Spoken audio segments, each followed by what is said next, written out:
জনসাধারণ যারা এলাকাতে থাকেন তাদের যদি সহযোগিতা না থাকে তাহলে এটা ধরে রাখা যাবে না। তাই তাদেরকে জনসম্পৃক্ত করা দরকার এবং জনসম্পৃক্ততার মধ্যে দিয়েই কিন্তু নাগরিক সুযোগ সুবিধাগুলো সবার কাছে পৌঁছে দেওয়া সম্ভব, এছাড়া সম্ভব না। ওদের স্বপ্ন পূরণে পাশে থাকতে পেরে আমরা গর্বিত।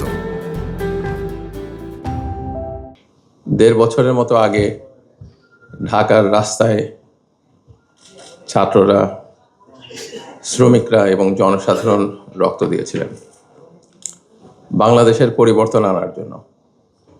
সেই পরিবর্তনের লক্ষ্যে অন্তর্বর্তীকালীন সরকার চেষ্টা করেছে।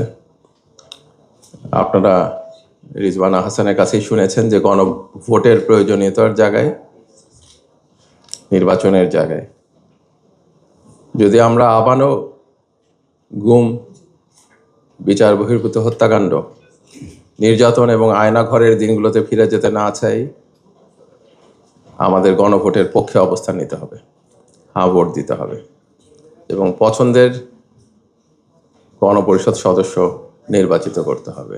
আমরা ওই বাংলাদেশটাই স্বপ্ন দেখি যে এই স্বপ্ন আমাদের শহীদরা দেখিয়ে গেছেন, যেন বাংলাদেশ আর অন্যায়ের পথে না হাঁটে।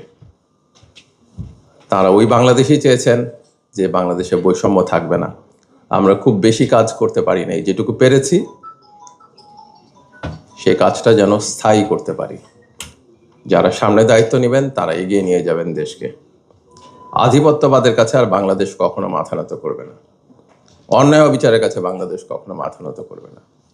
এটাই আমাদের আকাঙ্ক্ষা এবং আমি বিশ্বাস করি আজকে যারা পুরস্কার পাচ্ছেন তারাও বাংলাদেশকে সেই স্বপ্নের দিকেই ধাবিত করবেন।